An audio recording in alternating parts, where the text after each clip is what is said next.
Olá pessoal, professor Ricardo aqui e dando continuidade às nossas videoaulas aqui, agora quero falar para vocês sobre o período contemporâneo.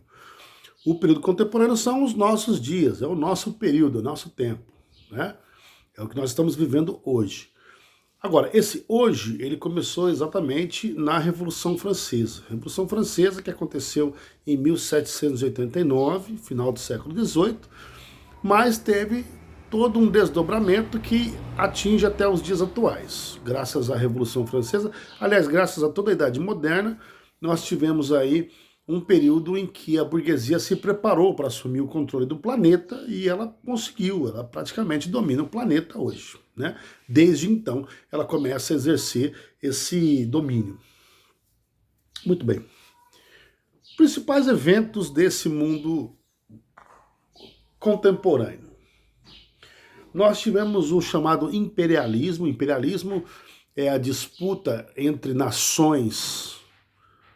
O imperialismo é quando uma nação poderosa ela se impõe a outras nações menos poderosas. Poderosas economicamente e poderosas militarmente. Então as nações europeias, que são nações imperialistas, nações poderosas, passam a se impor a outros países, principalmente da América, do continente americano, e da África, principalmente da África, e passam a exercer sua influência. Isso significa, passam a extorquir, saquear e invadir as áreas, essas áreas, mesmo que com pretexto de estar levando ajuda, de estar desenvolvendo lugar, de estar levando progresso, de estar levando a modernidade. Na verdade, o que eles estão é sugando a força de trabalho daqueles países, fazendo as pessoas trabalharem quase que como escravas, e às vezes como escravas mesmo, e surrupiando as riquezas naturais desses países, como petróleo, como diamante, como madeira, enfim.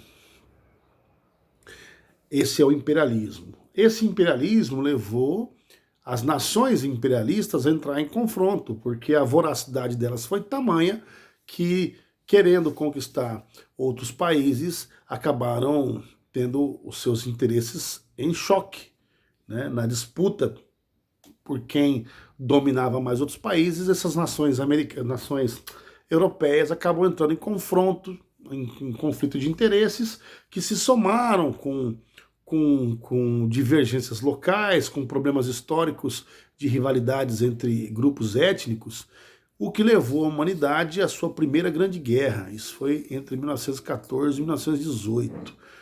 Começa como uma guerra imperialista, mas ela tem também elementos de rivalidade étnica por várias regiões da Europa, do Oriente Médio e da África. Dura 4 anos, como eu disse, né?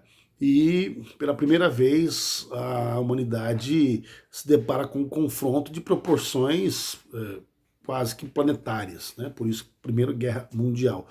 O uso de grandes tecnologias, de novas tecnologias, como o avião, como blindados, carros blindados, como metralhadora, como gases tóxicos, também marca esse confronto entre as nações europeias, mas que não só europeias, principalmente as europeias, mas que acabou incluindo, né, acabou envolvendo outros países do mundo. Muito bem. Aí nós tivemos o imperialismo, a Primeira Guerra Mundial. Essa Primeira Guerra Mundial, lembra do lema da Revolução Francesa? Liberdade, igualdade, fraternidade, a liberdade para os negócios? Pois é, o liberalismo econômico. Esse liberalismo econômico, esse pensamento, essa forma de achar que os estados não devem intervir na economia e deixar com que as empresas, que as corporações tomem suas decisões livremente, porque o mercado se autorregula, o mercado se autovigia, se autocontrola. Pois é, levou a maior economia do mundo naquela época, que eram os Estados Unidos, bom, é até hoje, a uma grande crise econômica, uma crise que começa como uma crise imobiliária e depois uma crise de ações, uma queda no valor das ações na Bolsa, levando a maior economia do mundo às ruínas e, consequentemente, o resto da economia baseado nessa economia americana também. Os Estados Unidos estavam ajudando a reconstrução da Europa depois da Primeira Guerra Mundial. Os Estados Unidos eram grandes compradores e grandes vendedores para vários países do mundo, inclusive o Brasil. O Brasil tem uma história comercial muito íntima com os Estados Unidos, geralmente levando desvantagem, mas enfim, mas vendendo muito para lá.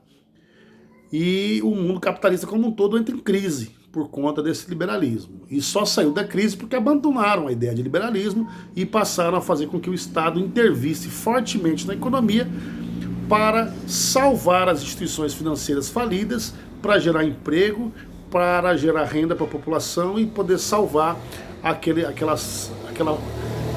jeito americano de viver, essa forma capitalista, consumista de viver. Muito bem. Essa foi a crise de 1929.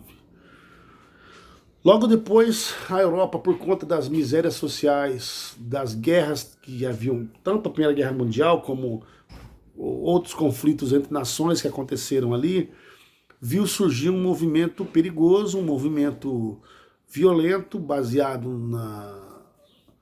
no ódio, na discriminação, no preconceito, na ignorância, que foi o fascismo, baseado sobretudo na revolta das pessoas, com tudo, sobretudo com a classe política, com o desemprego, com a fome, com as doenças, enfim. E essa classe política, esse movimento político, né, se torna poderoso na Europa, com Mussolini na Itália, com Franco na Espanha, com Salazar em Portugal e com Adolf Hitler na Alemanha. Esses são os fenômenos do fascismo. No Brasil, Getúlio Vargas também, um grande simpatizante dessa ideologia fascista. No Brasil nós tivemos os integralistas. Os integralistas eram os nazistas brasileiros, declarados nazistas brasileiros. Hoje acho que tem um outro nome esse movimento. Muito bem.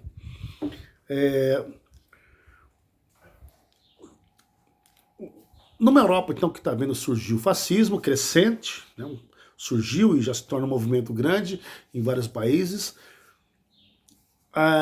por conta do fim da Primeira Guerra, sobretudo dos confrontos entre França e Alemanha, que ficaram mal acabados, mal resolvidos, juntando esse movimento fascista que surge, juntando as mazelas sociais, econômicas, políticas do continente europeu, o mundo se vê novamente às portas de um grande confronto mundial. E aí começa, de fato, em 1939, começa a Segunda Guerra Mundial, essa de proporções gigantescas como jamais havia se visto, né? Muito maior do que a primeira, e a primeira já tinha sido colossal. O mundo se vê em guerra, de 1939 a 1945, onde os países do eixo, Alemanha, Itália e Japão, principalmente, entram em confronto contra Inglaterra, França, Rússia, que era,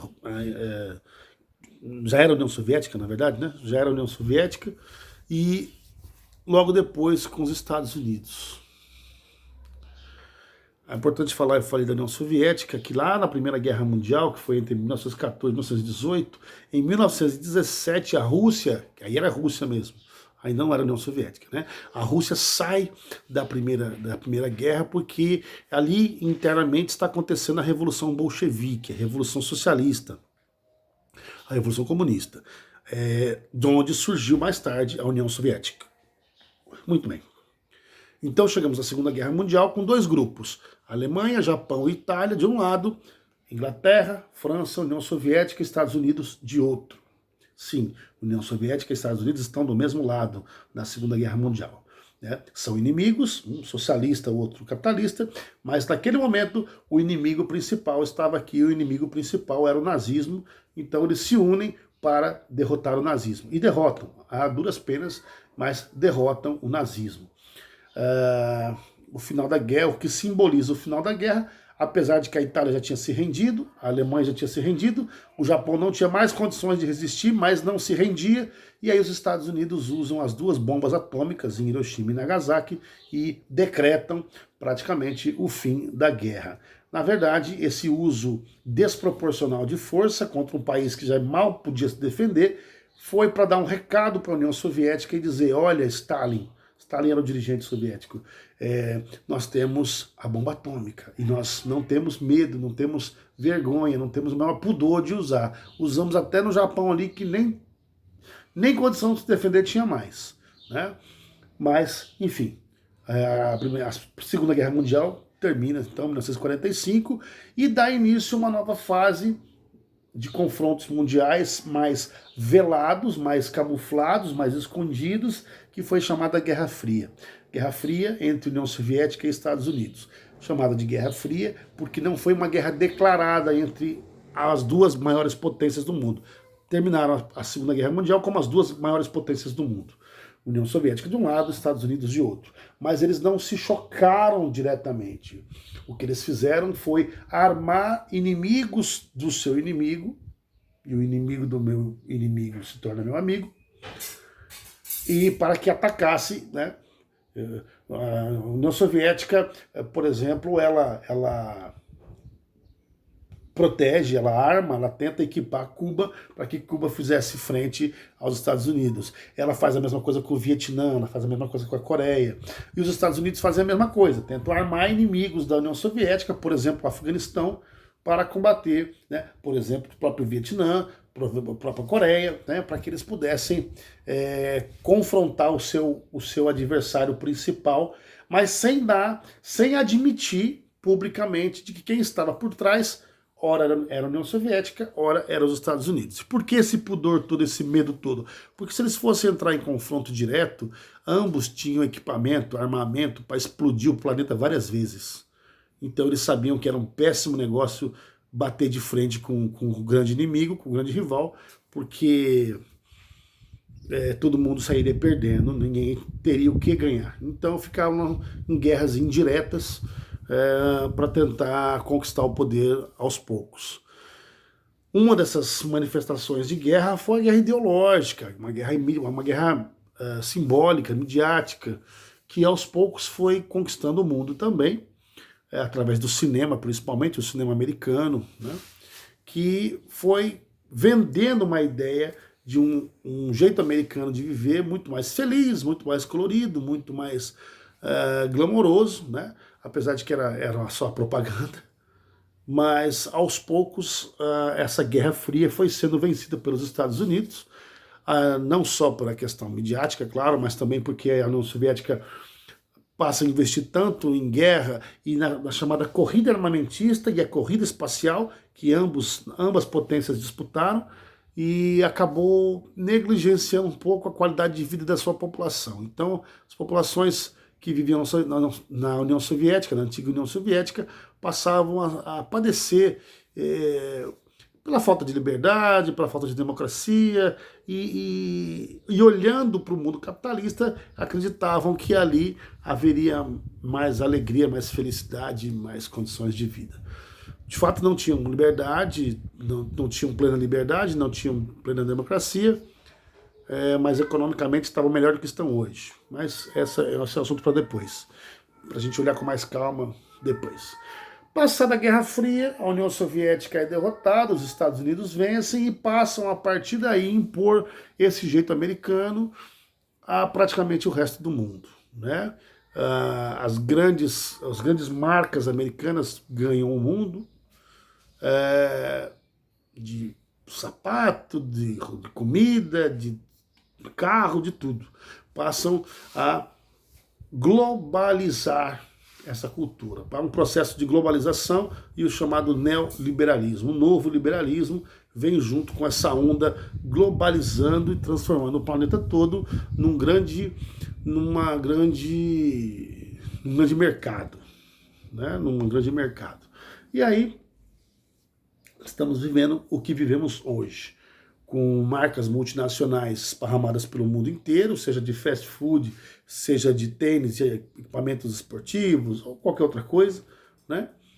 E o capitalismo que se esparramou para o resto do mundo, inclusive esparramando as suas contradições, esparramando as suas desigualdades.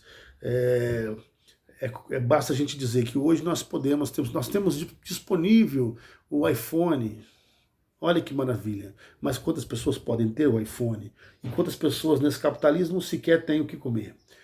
Então são contradições do capitalismo. Estamos explorando Marte para saber se tem água em Marte, enquanto vários povos, inclusive no Brasil, estão sofrendo com a falta de água potável, com a falta de água de saneamento básico, enfim. Estamos procurando água em Marte, sendo que aqui no planeta Terra vários povos sofrem com a falta de água. Não que não tenha água, o que falta é política pública, faltam políticas públicas para atender às demandas das populações. Mas essa também é uma outra discussão. O que nós vamos anotar ainda é a questão do 11 de setembro. Em 11 de setembro de 2001, os Estados Unidos são atacados por uma organização chamada Al-Qaeda, lideradas por um ex-agente da CIA, isso mesmo, um ex-guerrilheiro treinado pela CIA para combater a União Soviética, que depois se volta contra os Estados Unidos, que é Osama Bin Laden, filho de uma poderosíssima família de donos de petróleo, né? Ele, um fundamentalista religioso, um guerrilheiro, ele organiza um ataque às Torres Gêmeas, Nova York, ou do World Trade Center, e essas Torres Gêmeas, enfim, ele joga aviões, e a partir daí nós temos também uma série de mudanças que começam a acontecer na geopolítica mundial, nas relações políticas entre os países contemporâneos. Os Estados Unidos passam a se dar o direito de invadir quem eles quisessem, a pretexto de estar caçando terroristas. Eles têm o direito também de monitorar todas as telecomunicações dos seus cidadãos, isso quer dizer de qualquer cidadão do mundo, a pretexto também de estar monitorando e tentando evitar possíveis ataques terroristas. A desculpa, a pretexto de combater o terrorismo, eles monitoram qualquer um de nós, em qualquer lugar do planeta. Sabe onde estamos, o que estamos fazendo e, enfim, tudo a pretexto de perseguir terroristas, que eles mesmos treinaram, né? Ok. Então esse foi um resumo da Idade Contemporânea, do período contemporâneo, lembrando, começou lá com a Revolução Francesa e veio até os dias atuais, tendo esses eventos que eu assinalei aqui como os principais eventos desse período, ok? Estudem, pesquisem, se aprofundem nesse tema e depois eu volto para a gente fazer um resumo de tudo isso, ok? Grande abraço, tchau, tchau.